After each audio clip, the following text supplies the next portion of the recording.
हम लोगों ने हाइड्रोबोरेशन पढ़ा था ना, हाइड्रोबोरेशन रिडक्शन तो पढ़ा था ना।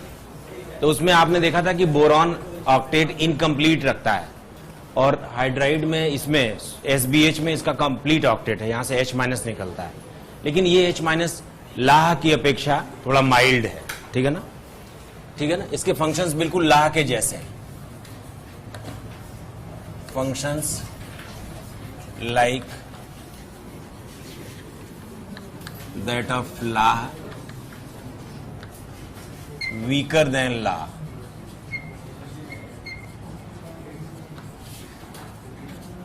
ठीक है ना। आपको याद हो तो उस टेबल में हम लोगों ने 4 जगहों पर SBH के लिए टिक किया हुआ है, NaBH4 फॉलोड बाय H3O+। तो RCOCl का RCH2OH, ठीक है ना।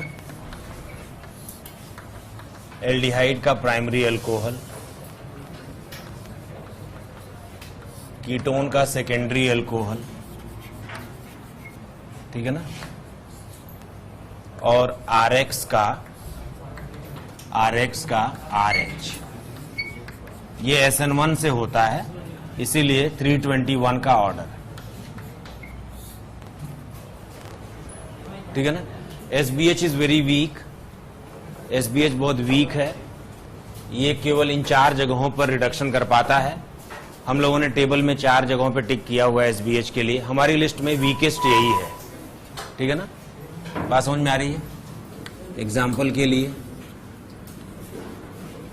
CH3CHO SBH करें, इथेनॉल बन जाएगा, ठीक है ना। एसीटोन का अगर हम ऐसे रिडक्शन करें तो सेकेंडरी अल्कोहल बन जाएगा। CH3COCl से अगर हम रिडक्शन करें इथेनॉल, ठीक है ना।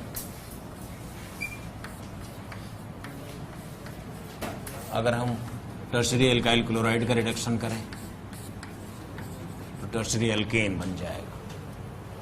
बात समझ में आ रही है।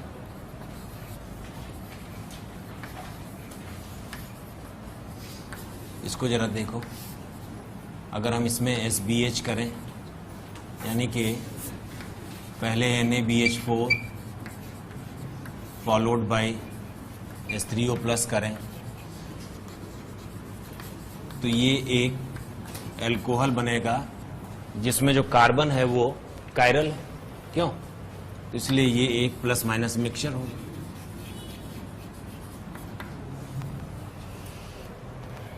ठीक है ना। एस्टर के लिए ये रिएक्शन नहीं करेगा,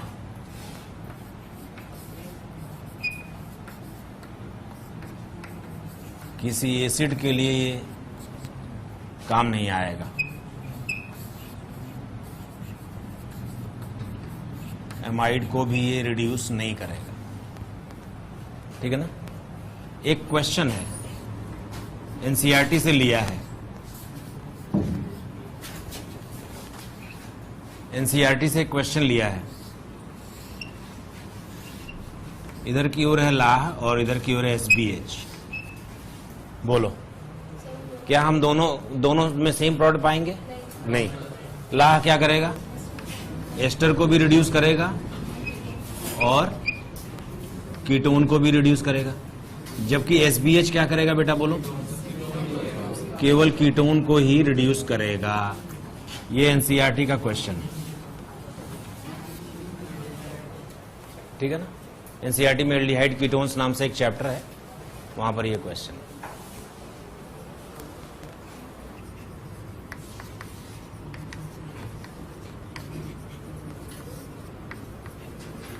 SBH कर दो, ये डबल बॉन्ड को टच नहीं करेगा, कीटोन का एल्कोहल जरूर बना देगा, ठीक है ना। ये किसी सिनेमाइल सिस्टम वाले डबल बॉन्ड को भी रिड्यूस नहीं करता, जैसे कि लाह करता है। आपको याद है ना, लाह वैसे तो डबल बॉन्ड्स को टच नहीं करता,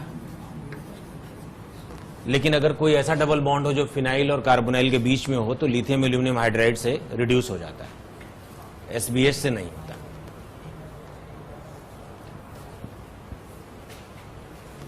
ठीक है ना? ठीक है, राइट।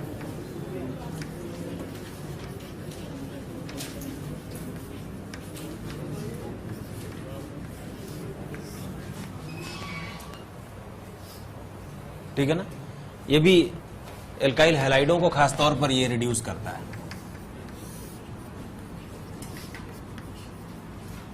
TPH ले लें तो ये RH बनाता है। ये प्राइमरी, सेकेंडरी, टर्शरी सबके लिए।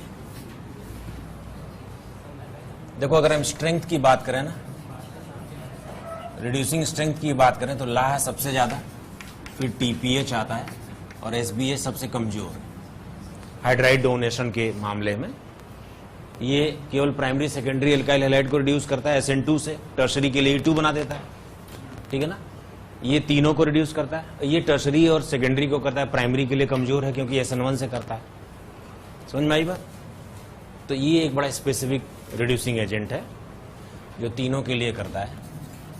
एक स्टीफेंस रिएक्शन है, रिडक्शन है एक्चुअली, ये बस लिख के रख लो, बाद में इसको डिटेल करेंगे। अगर SnCl2 और डाइल्यूट HCl ले लें तो ये इसको CHO बना देता है। असल में रिएक्शन ऐसे होती है, देखो,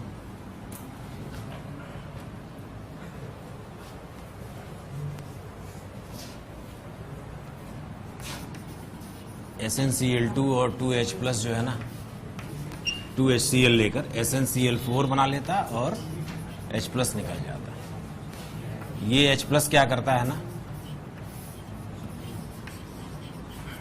इमाइड बनाता है, इमीन, सॉरी, ये अनस्टेबल है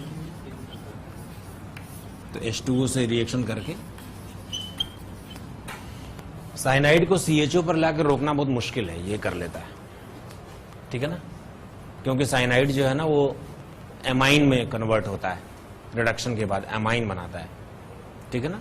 तो साइनाइड का एल्डिहाइड बनाने के लिए एक ये रिएजेंट है, स्टीफेंस रिएक्शन बोलते हैं।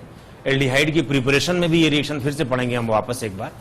एक और है जो साइनाइड को CHO में रोक देता है लागे एल्डिहाइड में, उसके बारे में बात करते हैं।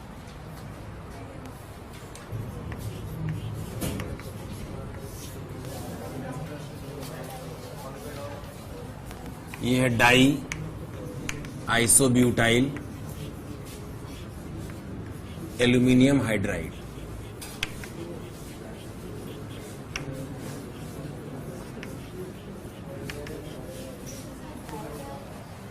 आइसोब्यूटाइल तो आप जानते हो,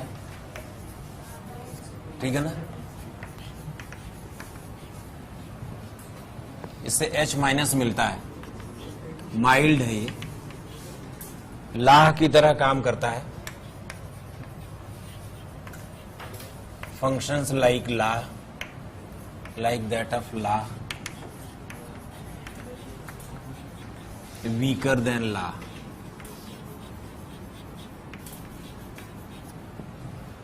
इसकी रिएक्शंस क्या है?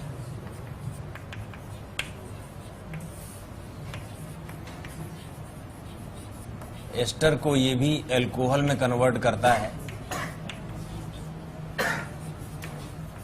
लेकिन इसकी एक यही खास रिएक्शन है, -78 डिग्री सेंटीग्रेड पर डाइबल H इसको एल्डिहाइड तक लाके रोक देता है। यही इसका एक स्पेसिफिक केस है। और साइनाइड को भी डाइबल H जो है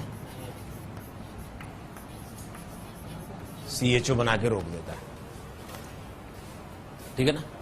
लाह से और इसमें यही अंतर है, टेम्परेचर की वजह से, और थोड़ा सा यहां अंतर है। लाह इसको एमीन बनाता है, ये एल्डिहाइड बनाता है। ठीक है ना? बहुत स्पेसिफिक है, जेई ने भी पूछा है एक आध बार डाइबल H के बारे में। By mistake I wrote acid, please correct it, it is an ester. Ester को डाइबल H वैसे ही रिड्यूस करता है जैसे लाह करता है, लेकिन -78 डिग्री सेंटीग्रेड पर ये इसको एल्डिहाइड में कन्वर्ट कर देता है। यही डाइबल एच और लाह में डिफरेंस है, ठीक है ना। So please correct it, by mistake I wrote here COOH but it is ester, it is an ester, ठीक है। सीधे एनसीईआरटी से लिया है, एनसीईआरटी में सीधा दिया हुआ। एक और रिड्यूसिंग एजेंट है, नाम है रेड फास्फोरस प्लस HI। बहुत स्ट्रॉन्ग रिड्यूसिंग एजेंट है। मैंने आपको बताया था ना कि रिडक्शन की सीरीज में एल्कोहल जो है वो लगभग अंतिम प्रोडक्ट होता है, एल्कोहल को फर्दर रिड्यूस नहीं किया जाता, लेकिन ये एल्कोहल को भी रिड्यूस करके अल्केन बना देता है। ये इतना जबरदस्त है।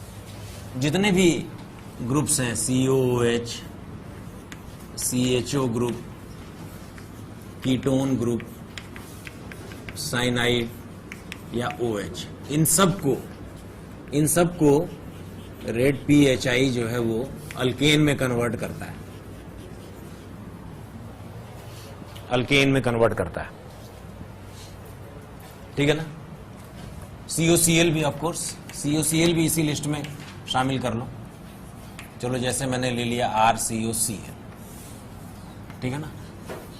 रेड P और HI क्या बनेगा बोलो? कार्बन्स का लॉस नहीं होता,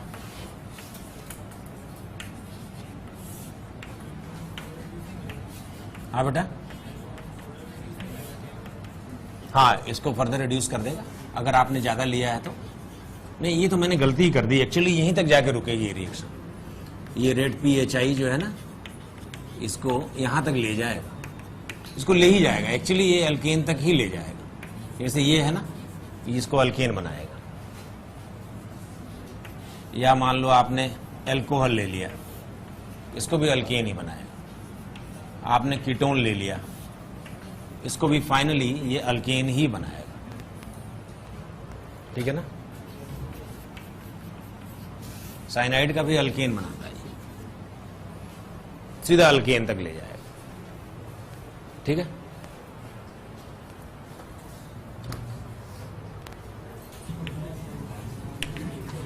मोजिंगो रिडक्शन,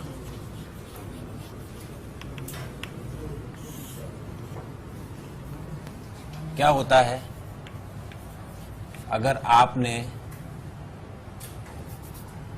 इस टाइप का कोई एसिटल या कीटल लिया हो और इसकी रिएक्शन अगर आप H2NI से करवाएं तो अल्केन बनता है। मैं आपको बताना चाहता हूं एक चीज, ये एक कार्बोनाइल कंपाउंड है, यहां H होगा तो एल्डिहाइड और यहां R होगा तो कीटोन। ये एल्डिहाइड भी हो सकता है और कीटोन भी हो सकता है। इसकी रिएक्शन अगर हम किसी अल्कोहल से करवाएं और ड्राई HCl ले लें, मतलब वाटर ना हो, तो ये जो कीटोन या एल्डिहाइड जो भी लिया है हमने, इस पे 2 मोल ऐसे OR आ जाएगा। इसको हम बोलते हैं एसिटल अगर हमने एल्डिहाइड लेके शुरू किया, और इसको बोलते हैं कीटल अगर हमने कीटोन लेके शुरू किया। एसिटल या कीटल कहलाता है, ठीक है ना। बात समझ में आ रही है। और इसी को अगर हम फर्दर H2NI से रिड्यूस कर देना, ये मोजिंगो है, तो ये जो है एक अल्केन में बदल जाएगा, ठीक है ना। बात समझ में आ रही है। एग्जाम्पल के लिए जरा देखो, अगर हमने MEOH से किया होता ड्राई HCl लेकर तो क्या बनता है बोलो? OMe। ये एक एसिटल है क्योंकि हमने एल्डिहाइड से शुरू किया है। H2NI करोगे तो क्या हो जाएगा बोलो? CH3। एक बड़ा अच्छा इस तरह का एसिटल बनाने का एजेंट होता है। अगर हमें 2 मोल नहीं लेना है तो हम ऐसे ले सकते हैं ग्लाइकॉल और H+। ये इस तरह से रिडक्शन, इस तरह से ये प्रोटेक्शन करता है, इस तरह से।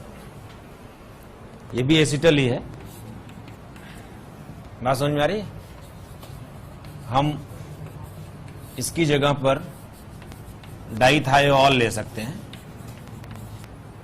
तो ये भी इसी तरह से प्रोटेक्शन कर लेगा। क्यों? SS क्लियर है ना। अगर हम इसको R1 बोल दें और इसको R2 बोल दें तो R2 is faster than R1।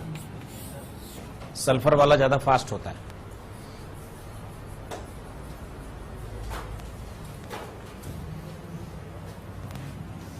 ये एसिटल्स और कीटल्स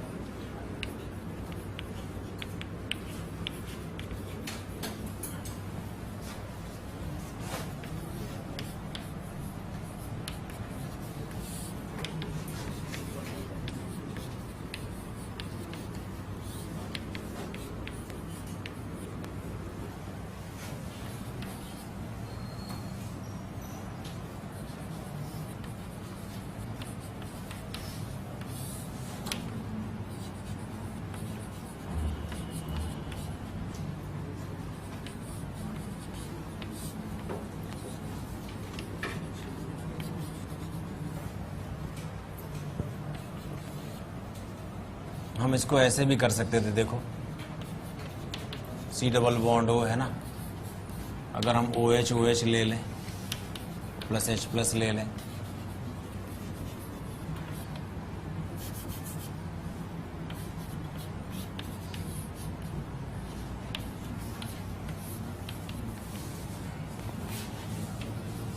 अगर हम ऐसे ले लें, एक तरफ सल्फर हो जाएगा,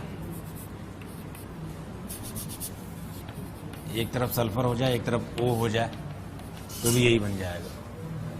अगर हम इसको R1 R2 R3 बोल दें रेट ऑफ रिएक्शन, तो R1 सबसे फास्ट, फिर R3, फिर R2। सल्फर की प्रेजेंस में रेट ऑफ रिएक्शन ज्यादा होती है। ठीक है, रिडक्शन।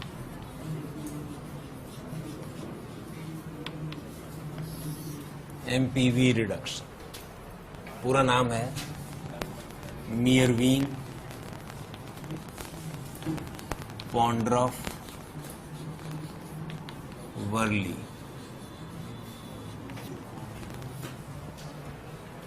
रिएजेंट क्या है इसका? इसका रिएजेंट है एल्यूमिनियम आइसोप्रोपॉक्साइड।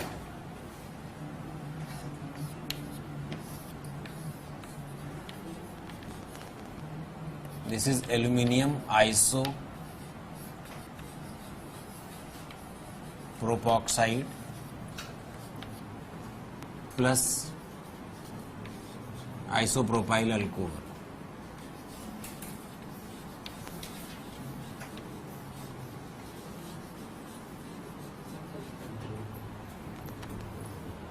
मैं आपको बताऊं, एल्यूमिनियम आइसोप्रोपॉक्साइड से जो ये H है ना, यही H माइनस की फॉर्म में निकलता है, और आइसोप्रोपाइल अल्कोहल से ये जो है ना, ये H प्लस की फॉर्म में निकलता है। ठीक है ना, मैकेनिज्म पे नहीं जा रहे हैं हम, बस बड़ा सिंपल सा फंडा है इसमें। अगर कोई कीटोन ले लें और उसका MPV रिडक्शन करें, यानी कि एल्यूमिनियम आइसोप्रोपॉक्साइड प्लस आइसोप्रोपाइल अल्कोहल ले लें, तो आप बताओ इससे निकला हुआ H माइनस कहां जाएगा? किस पर अटैक करेगा बोलो? कार्बन पर, फिर O माइनस आ जाएगा। तो इससे निकला हुआ H प्लस कहां जाएगा बोलो? इसी O माइनस पर आ जाएगा। क्या बन जाएगा ये बताओ? ये बन जाएगा एक अल्कोहल। H माइनस आया कैटलिस्ट से और H प्लस आया एल्कोहल से। अगर कहीं ये कार्बन कायरल हो जाए तो प्लस माइनस मिक्सचर बन जाएगा। समझ में आ गई बात? क्लियर होगी बात? यही है MPV। एग्जाम्पल करें कुछ?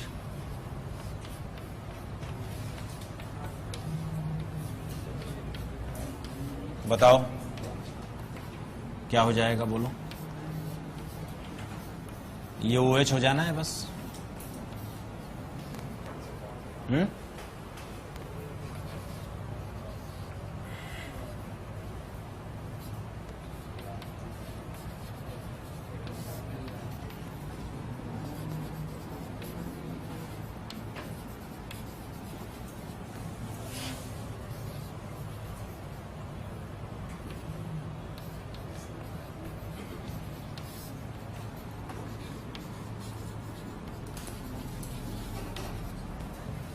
ये माइल्ड है, केवल एल्डिहाइड कीटोन को ही रिड्यूस कर पाता है, वेरी माइल्ड, बहुत वीक है। इसको नहीं मिटाना अभी।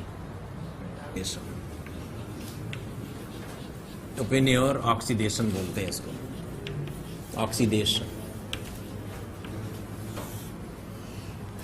इसका जो रिएजेंट है वो भी बिल्कुल एमपीवी से मिलता जुलता है। ये है aluminium tertiary butoxide plus acetone.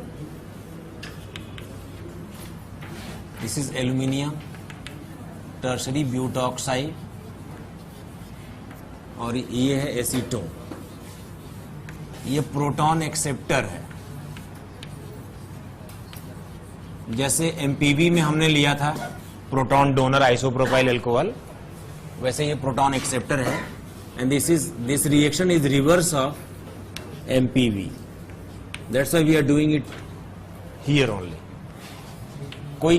कोई अल्कोहल ले लें, कोई अल्कोहल ले लें और ओपन एयर करें इसका, यानी कि एल्युमिनियम टर्शरी ब्यूटॉक्साइड और एसीटोन लेकर अगर इसकी रिएक्शन करवाएं तो इसका जो H+ है ना दोनों, वो एसीटोन लेकर जाता है और इस अल्कोहल को कीटोन बना देता है।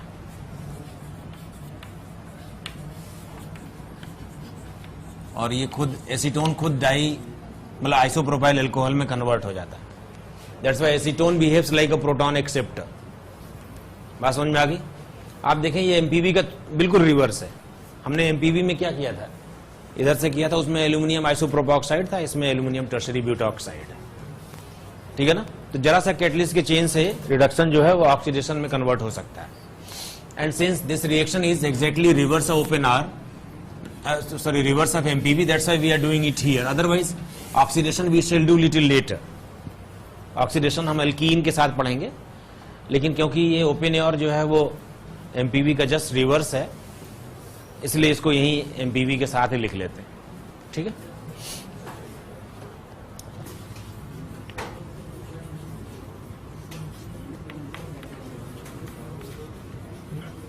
Bourblanc reduction.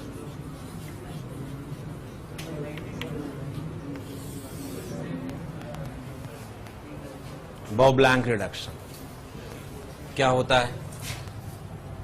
रिएजेंट है, इसको हमने अपने टेबल में भी इंक्लूड किया था, याद है आपको? Reagent is sodium and ethanol. Sodium से मिलता है इलेक्ट्रॉन और इथेनॉल से मिलता है H+। तो ये बिल्कुल वैसा ही है, step wise electronation and protonation.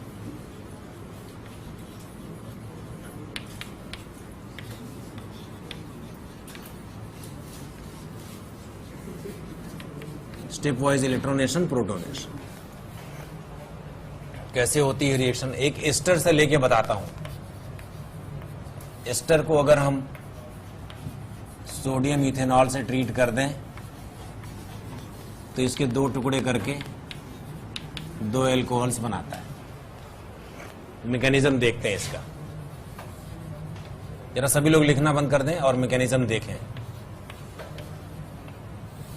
सबसे पहले इलेक्ट्रॉन, सोडियम का इलेक्ट्रॉन आएगा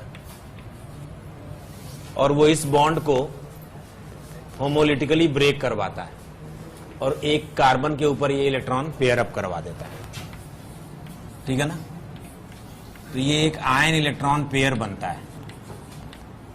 इसमें रेजोनेंस भी हो सकती है, मतलब आयन इधर और इलेक्ट्रॉन उधर। ठीक है ना? लेकिन क्योंकि ऑड इलेक्ट्रॉन ऑक्सीजन पे ज्यादा कंफर्टेबल है तो इसलिए पहले ये बन जाता है। इसमें रेजोनेंस भी होगी, बाद में इथेनॉल से एक H+ मिल जाता है तो H+ क्या करेगा? इसको प्रोटोनेशन करवा देगा। तो आप देखें स्टेप वाइज इलेक्ट्रोनेशन प्रोटोनेशन चल रहा है। अब सोडियम ने इसको फिर एक इलेक्ट्रॉन दिया, ये इलेक्ट्रॉन यहां पर पेयरिंग कर लेगा। पेयरिंग करने से ये बना लेगा प्रॉपरली एक निगेटिव चार्ज। ये निगेटिव चार्ज जब यहां बॉन्ड बनाने को जाएगा तो ये बाहर। ठीक है ना?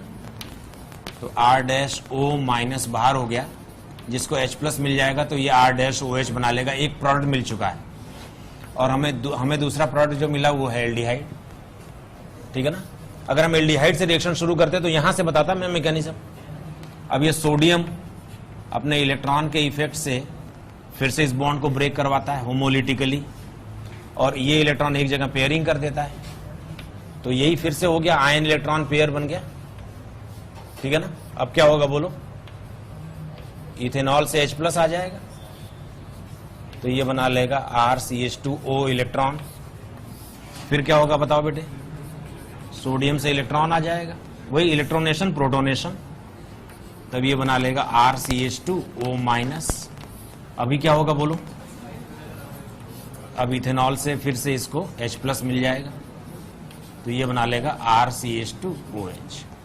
तो आपने देखा कि स्टेप वाइज इलेक्ट्रोनेशन प्रोटोनेशन इसमें होता जाएगा, नोट करें।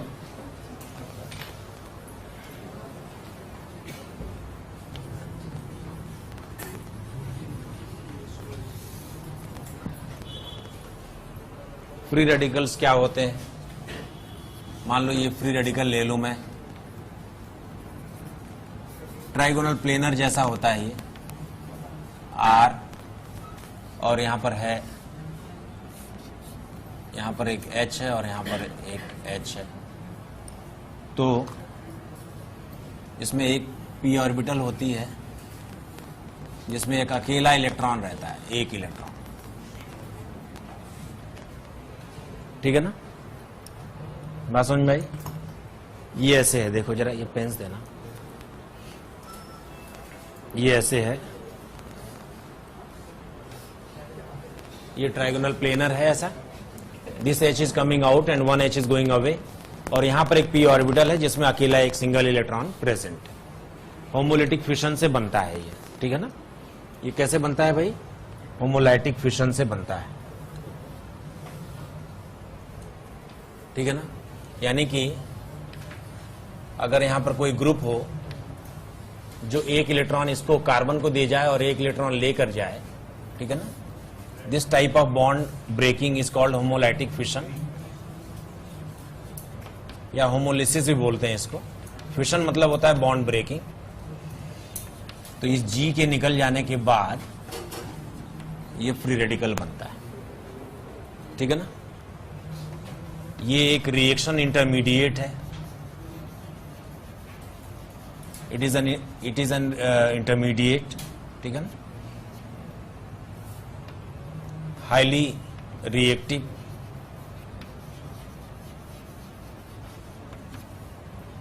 शॉर्ट लिव्ड,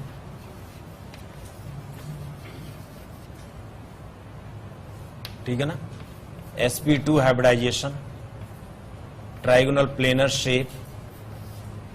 कुछ ऐसे भी फ्री रेडिकल्स हैं जो प्लेनर नहीं है, जैसे ऐसे वाले, ये प्लेनर नहीं है, नॉन प्लेनर, या एक ऐसा भी है, ये भी नॉन प्लेनर है, ठीक है ना। बात समझ में आ रही है। शेप को डिटरमाइन करने की 3-4 टेक्निक्स हैं, रमन स्पेक्ट्रोस्कोपी, NMR स्पेक्ट्रोस्कोपी, मास स्पेक्ट्रा, ठीक है ना। तो उसमें से कुछ टेक्निक्स इसको प्लेनर बताती हैं, कुछ टेक्निक्स इनको नॉन प्लेनर बताती हैं, लेकिन हम ये मान के चलते हैं कि ये प्लेनर और ट्राइगोनल है, ठीक है ना। जो नॉर्मली जो फ्री रेडिकल्स हमारे सामने आएंगे वो सब प्लेनर ट्राइगोनल होंगे, ये एक्सेप्शन है, ठीक है ना। बात समझ में आई। Number of bond pair of electron is 3, number of unpaired of electron is 1, total number of electron at odd electron containing carbon is 7, so it is an electron deficient, but it is not any electrophile, not electrophile। हालांकि electron deficient है लेकिन electron pair acceptor नहीं है, not Lewis acid,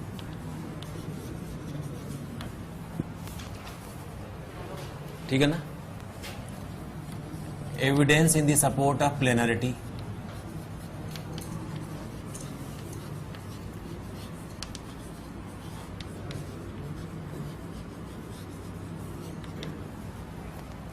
अगर हम कोई free radical ले लें इस तरह का, देखो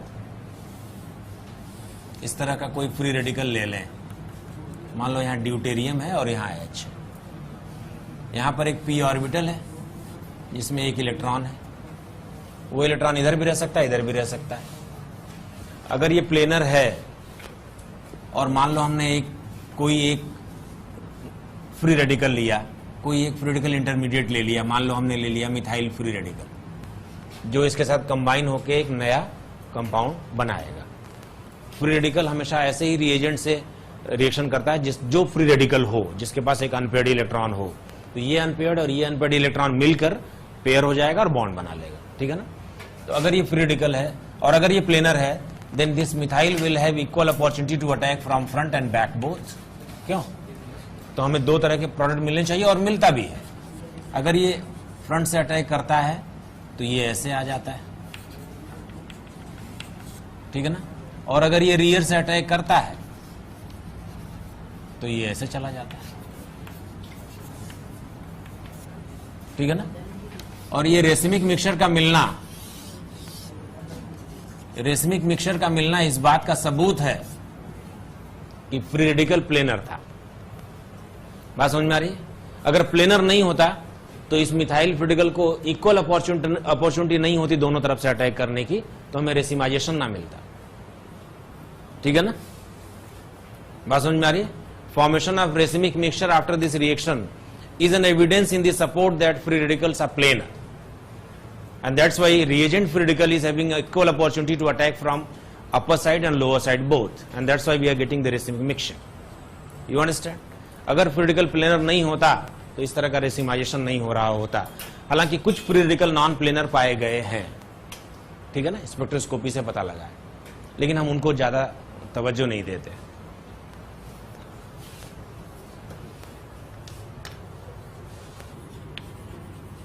फॉर्मेशन ऑफ फ्री रेडिकल्स, एक तो ये एल्काइल पेरोक्साइड से बनते हैं,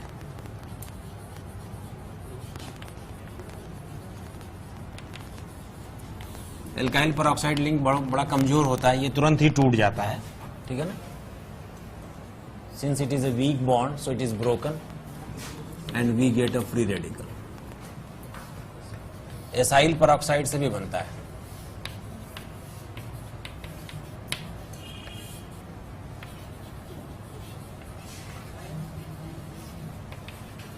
ठीक है ना। Same peroxyl link is weaker and it is broken very easily,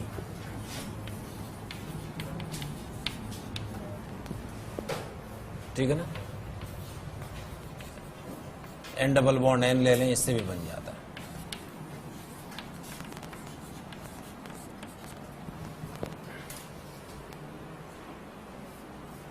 ठीक है ना। जब नॉन मेटल्स के बीच में बॉन्ड बनता है तो उसको हीट करने से फ्री रेडिकल बन जाता है। क्लियर होगी बात? अगर हम अल्केन्स को हीट करें ना, अल्केन्स को यूवी लाइट की प्रेजेंस में या फिर अगर हीट की प्रेजेंस में करें, करीब 500 डिग्री सेंटीग्रेड तक टेम्परेचर लेना पड़ता है, आर रेडिकल बनता है, ठीक है ना। Cl से Cl रेडिकल बन जाएगा।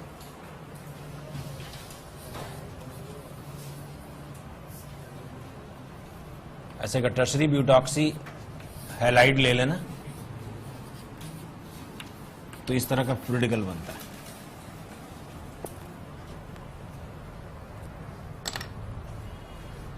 ऑक्सीजन हेलोजन बॉन्ड कमजोर होता है। ले लें टर्शरी ब्यूटॉक्सी क्लोराइड, तो हीट करते ही टर्शरी ब्यूटॉक्सी रेडिकल और Cl रेडिकल। अगर हम ले लें टर्शरी ब्यूटॉक्सी ब्रोमाइड, Br।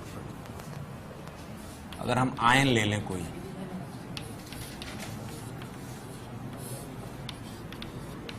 Fe2+, तो ये खुद Fe3+ में बदल जाएगा और इसको एक इलेक्ट्रॉन देकर फ्री रेडिकल बना देगा, ठीक है ना। अगर हम ले लें कोई कार्बन आयन और वेनेडियम 3+ ले लें तो ये खुद वेनेडियम 2+ में बदल जाएगा, इसको फ्री रेडिकल बना देगा। बात समझ में आ रही है? ये भी टर्शरी ही ले लो चाहो तो tertiary is more stable, tertiary free radical is more stable free radical. तो मेटल आयन से भी बन जाता है फ्री रेडिकल, ठीक है ना? मेटल आयन से फ्री रेडिकल बनता है।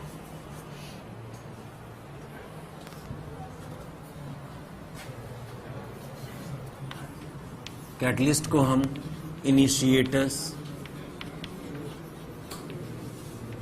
या प्रमोटर्स भी बोलते हैं, यानी ये फ्री रेडिकल को बनवाने में मदद करते हैं। जैसे परऑक्साइड, आपको तो पता है कि एल्काइल परऑक्साइड होगा, बड़ी आसानी से फ्री रेडिकल बनवा लेगा। एसाइल परऑक्साइड होगा, ये भी बड़ी आसानी से फ्री रेडिकल बनवा लेगा। ये जो कंपाउंड ये होते हैं, ये भी फ्री रेडिकल तुरंत बनवा लेते हैं, नाइट्रोजन आउट हो जाती है, ठीक है ना? यूवी लाइट की प्रेजेंस में फ्री रेडिकल बड़ी आसानी से बनता है, हीट की प्रेजेंस में फ्री रेडिकल बड़ी आसानी से बनता है। तो ये कुछ फ्री रेडिकल इनिशिएटर्स या प्रमोटर्स हैं जिनकी उपस्थिति में दूसरे फ्री रेडिकल बड़ी आसानी से बन जाते हैं। कुछ होते हैं फ्री रेडिकल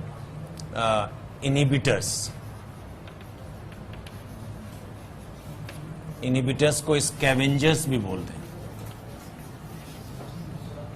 या इसको पॉइजन भी बोलते हैं, जो कि फ्री रेडिकल की रिएक्शन को स्लो कर देते हैं। सबसे पहला है बेंजोक्विनोन। कोई फ्री रेडिकल की रिएक्शन चल रही हो और आप उसमें बेंजोक्विनोन डाल दें, तो ये जो फ्री रेडिकल की रिएक्शन चल रही है ना, मान लो आर फ्री रेडिकल है, किसी रिएक्शन में पार्ट कर रहा है, तो बेंजोक्विनोन उसको पकड़ लेगा, ठीक है ना? इस आर फ्री रेडिकल को ये खुद के साथ जोड़ लेगा और यहां बनवाएगा ऐसा फ्री रेडिकल। ये रेजोनेंस करके यहां पहुंच जाएगा, आप देखें यहां पर, और यहां इसको फिर से एक दूसरा आर फ्री रेडिकल मिल जाएगा।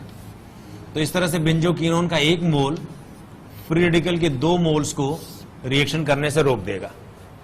तो मान लो कोई फ्री रेडिकल की रिएक्शन चल रही तो बहुत फास्ट होती है, चेन रिएक्शन बोलते हैं, बड़ी तेजी से बढ़ती जाती है आगे, आपको रोकना है तो थोड़ा बेंजोक्विनोन डाल दो। ये क्या करेगा, जो रिएक्शन करने वाले फ्री रेडिकल्स उनको पकड़ लेगा कि आ जाओ भाई। इफेक्टिव भी बहुत है, 1 मोल बेंजोक्विनोन 2 मोल फ्री रेडिकल्स को होल्ड कर लेगा, और इस तरह से ये फ्री रेडिकल जो किसी रिएक्शन में हिस्सा लेने वाले थे वो यहां पकड़े जाएंगे, ठीक है ना? दूसरा है O2। अगर आप फ्री रेडिकल की किसी रिएक्शन में ऑक्सीजन गैस सप्लाई कर दें तो ये इस तरह से एक फ्री रेडिकल में बदल जाता है। It is stable, so reaction slows down for a moment. क्यों? आर फ्री रेडिकल खूब तगड़े में रिएक्शन कर रहा था, आपने O2 उसमें फ्लो करा दिया रिएक्शन के वेसल में, O फ्री रेडिकल बन गया जो थोड़ा सा ज्यादा स्टेबल है, तो रिएक्शन को थोड़ा स्लो कर देगा या रोक देगा। हालांकि बाद में ये आर फ्री रेडिकल को और एक को जोड़कर इनिशिएटर बन जाएगा। क्यों? परऑक्साइड तो एक इनिशिएटर है ना, बात समझ भाई? तो O2 is initially an inhibitor, but finally it becomes an initiator.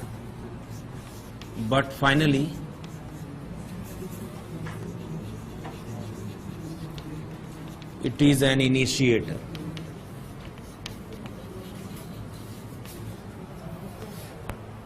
शुरू में तो ये एक इनहिबिटर है, लेकिन अंत में ये एक इनिशिएटर बन जाता है, ठीक है?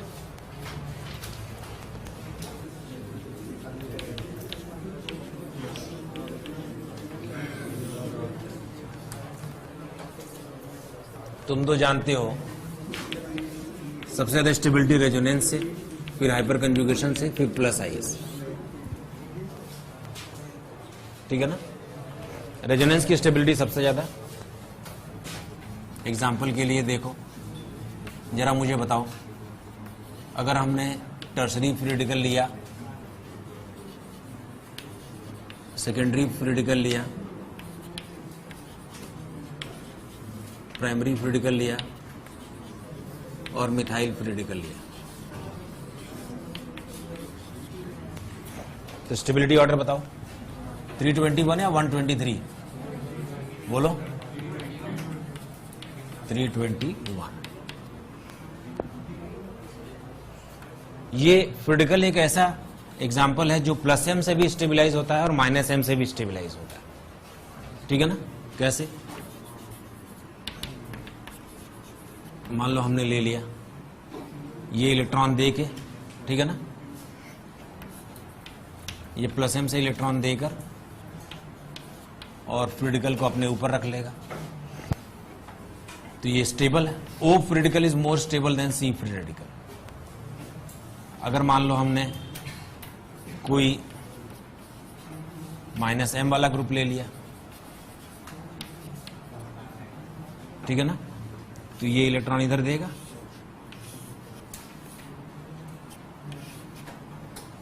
ठीक है ना, माइनस एम, ओ फ्री रेडिकल बन जाएगा।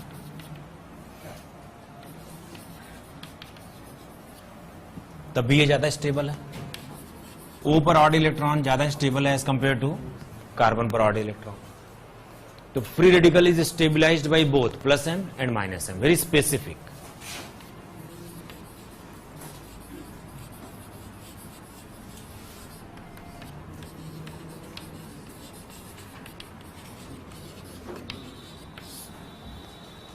प्लस एम और माइनस एम दोनों से स्टेबिलाईज होता है। Reactions of free radicals. Reactions of free radicals, दो तरह की रिएक्शंस होती हैं, कॉम्बिनेशन रिएक्शंस, और दूसरी होती है डिस्प्रपोर्शनेशन रिएक्शंस।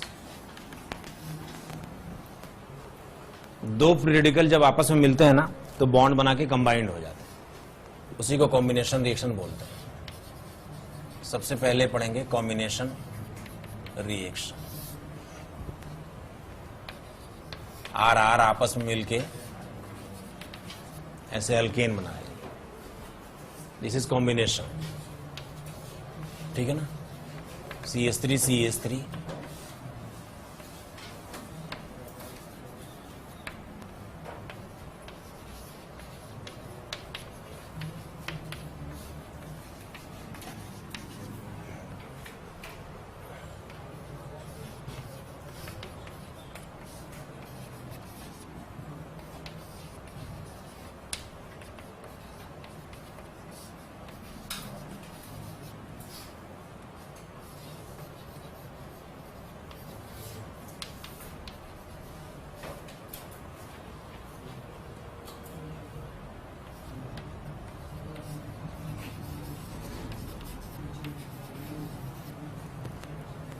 ये सब कॉम्बिनेशन रिएक्शन है।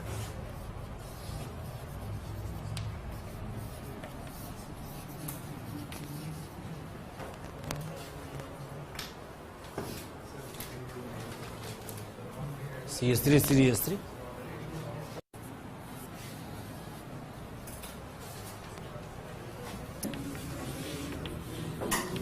Disproportionation,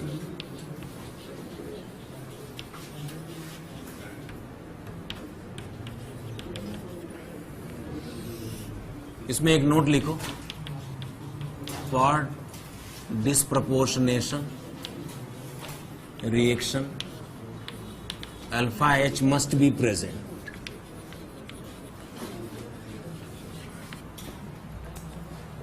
alpha H must be present, that means disproportionation के लिए अल्फा H का होना जरूरी है। एक ही रेडिकल है जो रिड्यूस भी होता है और ऑक्सीडाइज भी होता है। ये ऑक्सीडेशन प्रोडक्ट है और ये रिडक्शन प्रोडक्ट। 1:1 रेशियो में ये बनता है। मैकेनिज्म क्या है? बड़ा सिंपल है। एक फ्री रेडिकल ऐसे ही दूसरे फ्री रेडिकल के साथ मिलकर उसके H को ट्रैप कर लेता है। H को, इस H को निकाल के ले आता है ये, और ये H यहां जाके डबल बॉन्ड बना देता है, इलेक्ट्रॉन। तो जिसने H एक्सेप्ट किया वो रिड्यूस हुआ, और जिसने H का लॉस किया वो ऑक्सीडाइज हुआ। ठीक है ना? बात समझ में आ रही है? बात समझ में आ रही है? तो जब भी कभी कोई फ्री रेडिकल आपस में मिलते हैं तो कॉम्बिनेशन भी होता है और डिस्प्रपोर्शनेशन भी होता है। Disproportionation is major in case if the free radical is tertiary और बल्कि। ठीक है ना? वैसे तो कॉम्बिनेशन हमेशा मेजर होता है। ठीक है ना? कॉम्बिनेशन प्रोडक्ट इज मेजर,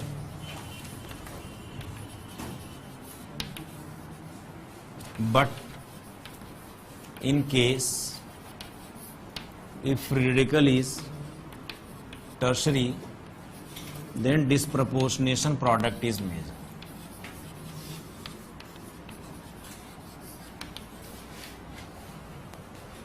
बात समझ में आई? लेकिन डिस्प्रपोर्शनेशन के लिए अल्फा एच का होना जरूरी है। ठीक है ना? जैसे मान लो ये टर्शरी है, तो इसका डिस्प्रपोर्शनेशन करवाएं तो क्या होगा? इसको एक H मिल जाएगा और साथ में एक अल्कीन बन जाएगा। जितने कार्बनों का फ्री रेडिकल हमने लिया है उतने ही कार्बनों का एक अल्केन और एक अल्कीन 1:1 रेशियो में। ठीक है ना? 1:1 रेशियो में। बात समझ में आई? तो करें, रिएक्शंस करें जिसमें कॉम्बिनेशन भी हो और डिस्प्रपोर्शनेशन भी हो। चलो एग्जांपल्स करते हैं। रिएक्शंस, चलो जैसे मान लो ये दोनों ले ले तो क्या बन जाएगा? Me। इसमें तो डिस्प्रपोर्शनेशन नहीं होगा क्योंकि डिस्प्रपोर्शनेशन के लिए अल्फा एच का होना जरूरी है। अगर हमने मान लो ET फ्री रेडिकल के 2 मोल ले लिए तो क्या होगा बोलो? एक तो ये ET हो जाएगा, दूसरा क्या होगा बोलो? इथेन और इथीन। क्यों? ये कॉम्बिनेशन प्रोडक्ट है और ये बोलो डिस्प्रपोर्शनेशन प्रोडक्ट है। 1:1। ये माइनर है और ये मेजर है। क्यों भाई? ऐसा कर ले तो 2 मोल ले लिया है, बोलो ये कॉम्बिनेशन 1 2 3 4 5 6 1 2 3 4 5 6। कॉम्बिनेशन में क्या होगा? RR हो जाता है ना, डबल। This is combination. और डिस्प्रपोर्शनेशन में क्या होगा बोलो? एक अल्केन और एक अल्कीन 1:1। ये डिस्प्रपोर्शनेशन और ये माइनर भी है। क्यों बेटा? और ये मेजर है। समझ नहीं पा रहे हो? हाँ ना कुछ बोलो। ऐसे ले लें तो 2 मोल, ये कॉम्बिनेशन है जो मेजर है, और माइनर में क्या हो जाएगा बोलो? 1:1 डिस्प्रपोर्शनेशन माइनर।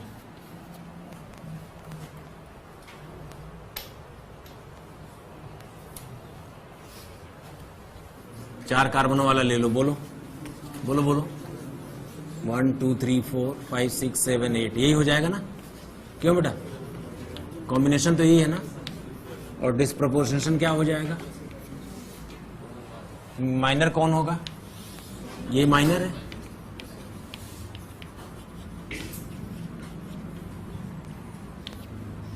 ये मेजर है। इसको करके बताना जरा।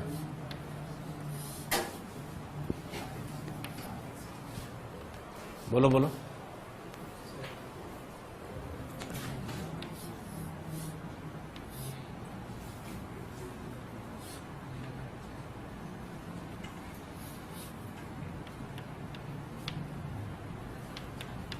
ये हो जाएगा, ये भी कायरल है और ये भी कायरल है। कितने प्रोडक्ट्स मिलेंगे बोलो? 3 प्रोडक्ट्स मिलेंगे कॉम्बिनेशन वाले। कौन कौन से 3 बोलो? R R, S S, R S.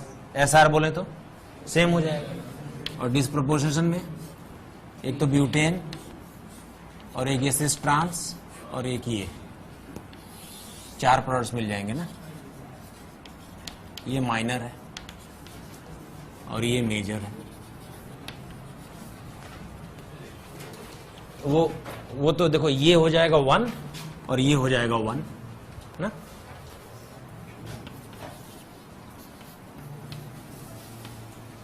बोलो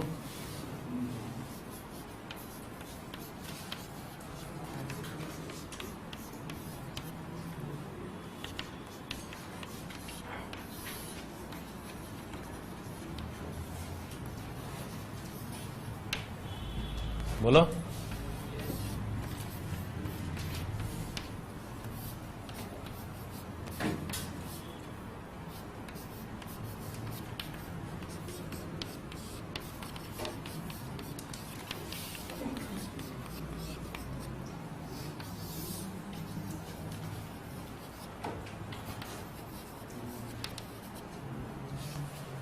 नोट करो।